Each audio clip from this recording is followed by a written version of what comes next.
Now, 5 years ago, we launched a project on how do we measure these productive capacities? How do we actually benchmark it? How can we determine what it is? So we spent 5 years developing this multi-dimensional productive capacity index, which looks at various components, the key ingredients for development, like ICT, human capital, natural capital, institutions, energy, entrepreneurs in the private sector. And we are able to benchmark these and able to have 46 indicators for each of these categories to actually have a basis on which you have sound, solid data. And this is not speculative, but this is data on which you can then benchmark where your economy is and where the gaps are. And therefore, this can contribute towards policy making so that governments will have the right tools to be able to judge whether the policies are working and to be able to amend their policies to focus on the key critical areas that will unlock some of the potential of the country. The chairman, we've been very happy to work with the 2030 Vision Secretariat, and we have been doing this for the last year. And the chairman, who is a sound, renowned economist, has grasped this factor very quickly, although he's come on board very quickly, just very recently.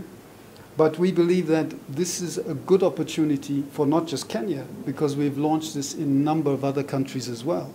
In fact, just before I arrived, Zimbabwe asked for the same event that we're trying to do here in Kenya, Zambia as well. We're also going to Ethiopia after this. We're also going to Paraguay, to Ecuador, to Bolivia, and some countries in Southeast Asia as well. So this is, people are beginning to see this as a tool of being able to look at a holistic view of the economy, but also to be able to develop holistic policies, that we move away from sectoral policies and we look at the holistic policies that will help in driving the economy forward and the countries achieving structural transformation. Maybe in your assessment, what challenges and binding constraints that you have come across that exist in our productive capacity as a country? Well, let me just pick one of the issues that the chairman mentioned just now, is the price of energy. The price of energy in Kenya is extremely high on the African continent. I think it's the third highest price. And when you're trying to industrialize the economy, industry needs energy. So it's important that the energy is at a price that the industry can afford, that they can have a competitive advantage, because it's extremely high here. When you go to neighboring countries, it's 4 cents per kilowatt. So if you are developing an industry here, your margins are going to be reduced drastically. And what is more important also, with the coming into effect of the African Continental Free Trade Area, there will be free trade amongst the African region. So the industry has to be competitive. And if your neighboring country's industry is paying 4 cents per kilowatt and you're paying 13 cents here, they will be more competitive than you are. So that's one of the binding constraints, and the chairman has discussed this with me, and it seems that the government is very keen to try and address this issue. Another issue can be the interest rates, lending interest rates. They are also very high here. If you go to countries like Mauritius or Rwanda, I think they're 5–6%. They could be varying, I don't know the exact figure right now, but they're considerably less. So if you're private sector and you're borrowing, again, you have higher margins on repayment. So these are critical areas where the index is able to expose some gaps that if policies are designed, they can have an impact on those gaps and therefore unlock other potential for the country to produce goods and services, to be able to trade globally and regionally, and to be able to benefit from the global trading market. Okay. The rating of Kenya's productive capacity index increased from 19.7 in 2002 to 30.8 by last year. Mm-hmm. What could be the reason for this, despite the challenges that are there? Well, Kenya has always had a steady growth, and I think it reached lower income level by 2014. But it's continued to study because it has natural capital, human capital. And the human capital, more people are being educated, the institutions are getting stronger. So these are all elements of the productive capacity. And as it is, but having said that, although we've had the shocks of the COVID pandemic and also the war in Ukraine, irrespective of that, the point is that if you build up the right productive capacity and you have not just the productive capacity, but you're utilizing it effectively, it allows you to manage the shocks more significantly. You can have a more impact on shocks, external shocks that are affecting you. So Kenya has been steadily growing, but Kenya shouldn't be in the same league. We shouldn't rest by the fact that we are in a league. We need to be in a higher league. We need to be in the league with South Africa. We need to be in the league with Morocco and Tunisia. That's the league Kenya should be in, because it has that capacity to be able to achieve that. The countries that you have mentioned are in which league of percentage index, maybe? Well, they're in the top tier of the productive capacity index in the African continent. At what percent? Well, I don't understand what percent.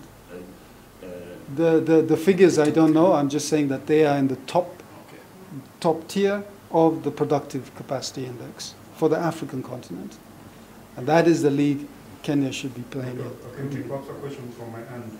Emerging challenges affecting development, for instance, COVID-19 pandemic, when it became rational choice economics for countries plummeted and they closed their borders.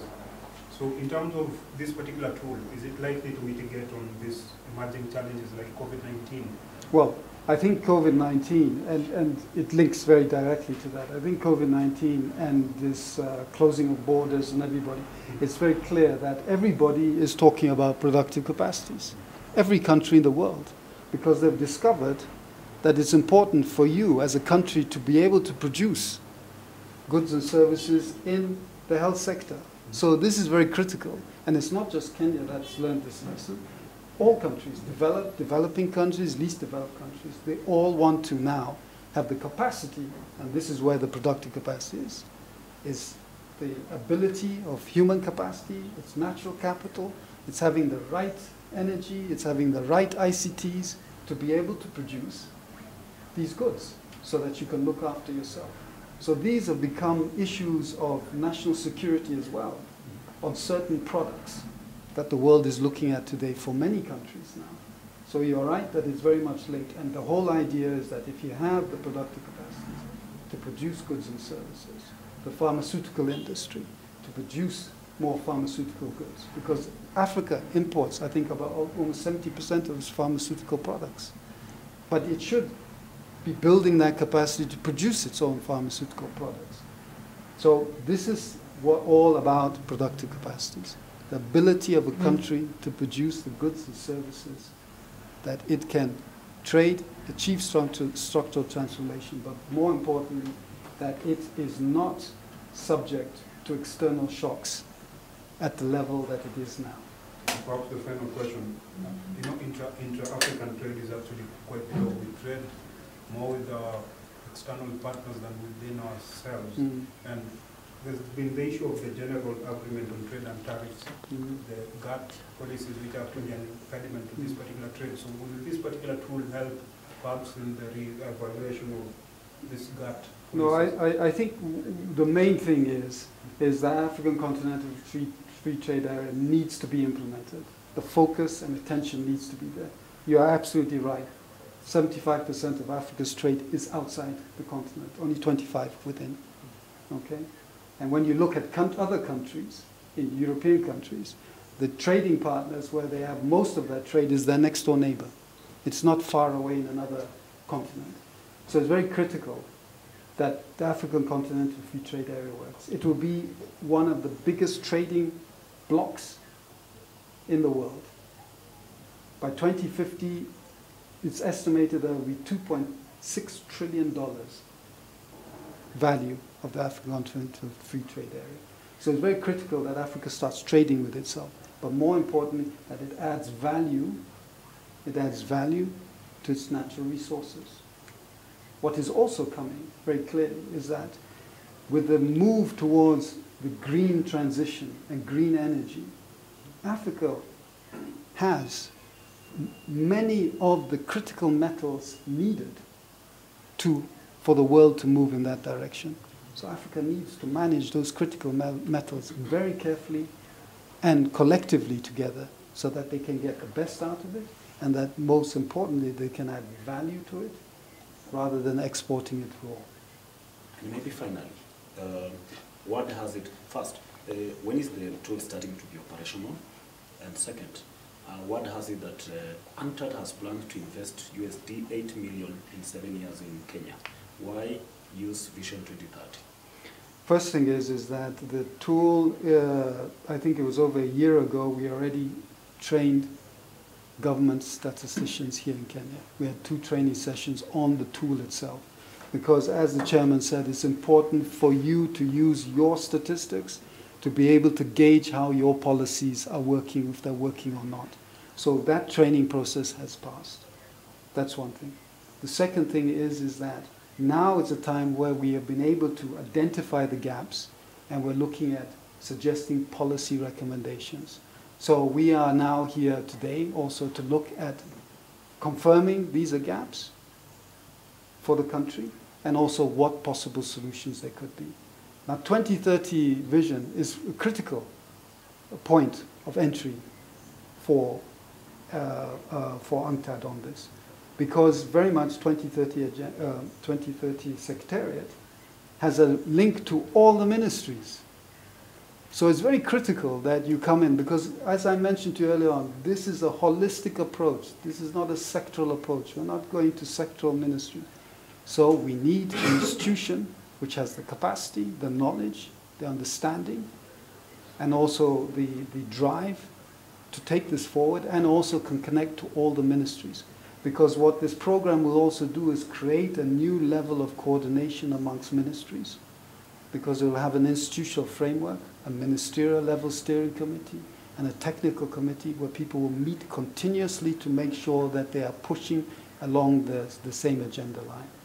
Lastly, UNCTAD is not a funding agency, but most importantly, we provide examples, global examples of policies that have worked in other countries that Kenya could look at to see whether it can help them move forward. So we'll be providing a lot of technical support, but it will be up to the government and also all of us collectively to find donor support for this program so that we can go forward. The whole idea of 7 to 8 years is that in order to move forward on such a substantive agenda, you must have continuity. You must be able to go over a period of time, because development doesn't happen overnight. Development takes time, but you must have a clear vision, which the government does, and you have to have a clear purpose, and you have to have that will to achieve that purpose.